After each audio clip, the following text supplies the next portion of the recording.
नमस्कार छात्रों।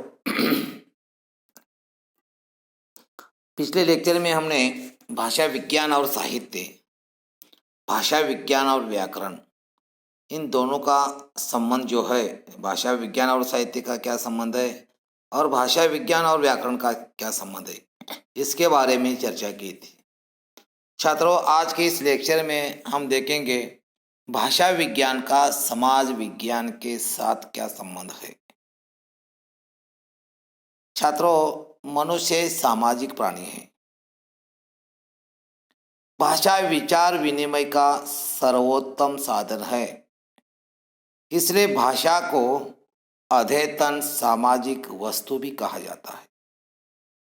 मनुष्य अपनी भावनाओं, विचारों का आदान प्रदान करने के लिए भाषा का प्रयोग करता है और यह भाषा द्वारा ही संभव है। इसीलिए भाषा समाज का दर्पण है और समाज भाषा का अनुचर है। बहुत ही सुंदर वाक्य है कि भाषा जो है समाज का दर्पण है और समाज भाषा का अनुचर है। छात्रों, भाषा समाज में ही उत्पन्न और समाज में ही विकसित होती है। इसलिए भाषा का समाज विज्ञान क्या है, इसको आज हम देखना है। किसी भी समय की कोई भाषा उस समय की समाज को प्रतिबिंबित करती है। हर समाज का रूप विभिन्न होने के कारण उसमें विभिन्न भाषाएं एवं उसके अनेक रूप जो है हमें दिखाई देते हैं। एक समाज में अनेक समाज और भाषाएं मिलती है। भाषा के बारे में छात्रों एक उक्ति है, 4 कोस पर पानी बदले 8 कोस पर बानी।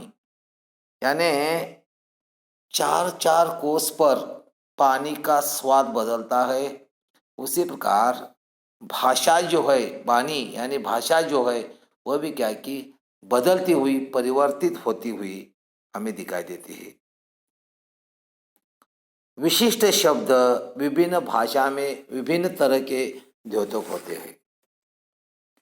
छात्रों, इसका एक समाज विज्ञान इस प्रकार है। उदाहरण रूप से यदि हम देखेंगे तो वैदिक सूत्र में असुर का अर्थ जो था देवतावाचक मिलता है और इतरत्र असुर यानी राक्षस यह अर्थ मिलता है।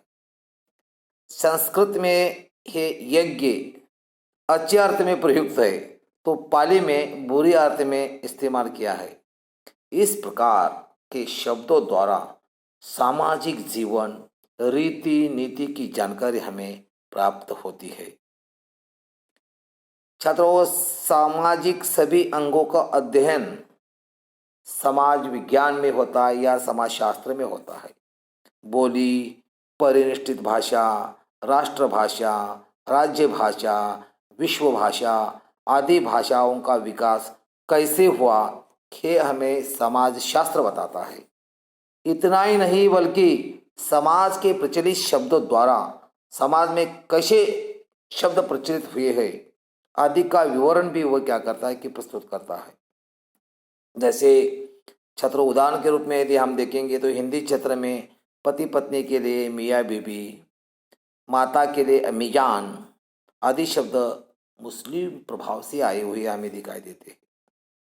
इसलिए भाषा में प्रयोग के विभिन्न शब्द अदार्थ आप, सामान्य तुम, अनादार्थ तू मूलतः समाज से ही संबंधित है।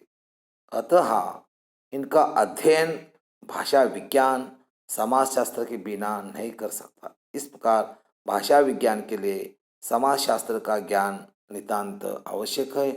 ये जो है भाषा का सामाजिक विज्ञान जो है हमें आना अत्यंत महत्वपूर्ण है।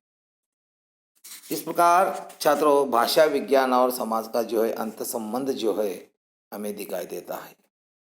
चौथा जो है भाषा विज्ञान और मनोविज्ञान। छात्रों, भाषा का प्रयोग अभिव्यक्ति की सिद्धि के लिए होता है।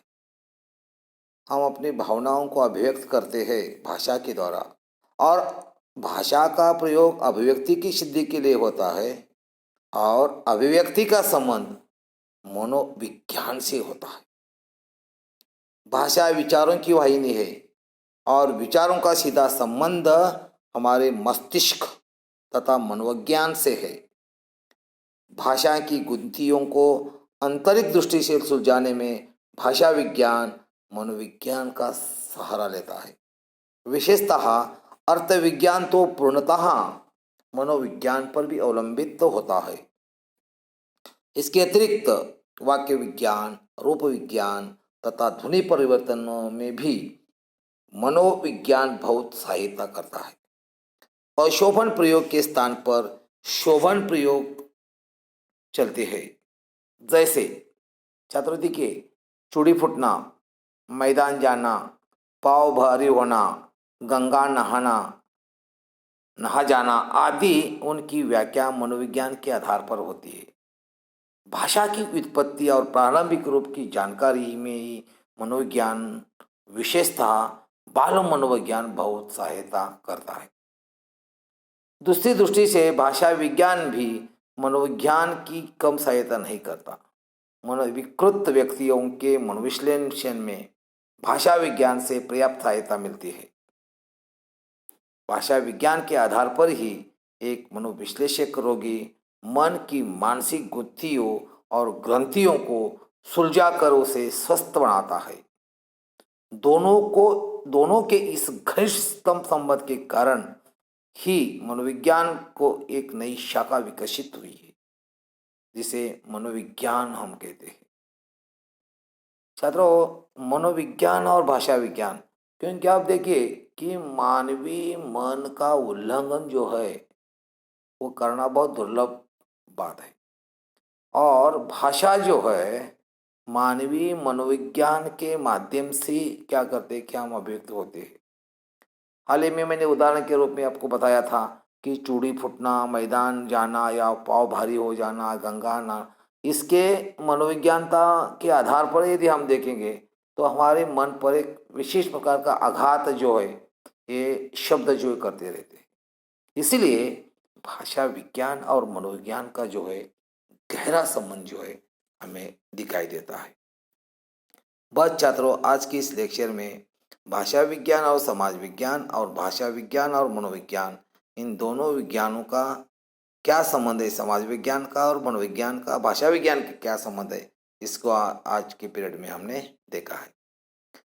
छात्रों, इसके बाद हम देखेंगे भाषा विज्ञान और इतिहास, यानी इतिहास का भाषा विज्ञान के साथ क्या संबंध है। क्योंकि आप देखिए छात्रों, मानव जाति के विकास, उत्थान एवं पतन के विवरण को हम क्या कहते हैं, इतिहास कहते हैं। इतिहास के माध्यम से हम अपने अतीत से अवगत होते हैं। भाषाओं के उद्भव एवं विकास को जानने के लिए इतिहास पर्याप्त सहायता करता है। इसीलिए इतिहास और भाषा विज्ञान का घनिष्ठ संबंध है। इतिहास के इन तीनों तत्वों को लेकर यहाँ भाषा विज्ञान के उसका क्या संबंध है, इसको भी हमें देखना है। और इसको यदि देखना होगा तो हमें निम्नलिखित 3 बातों को देखना मैं समझता हूँ कि उचित है। एक है राजनीतिक इतिहास, दूसरा है धार्मिक इतिहास और सामाजिक इतिहास। इसलिए छात्रों, अगले लेक्चर में हम राजनीतिक इतिहास क्या है, धार्मिक इतिहास क्या है, सामाजिक इतिहास क्या है और उसके साथ ही साथ भूगोल का भी भाषा विज्ञान की क्या संबंध है, इसको हम अगले लेक्चर में देखेंगे। धन्यवाद।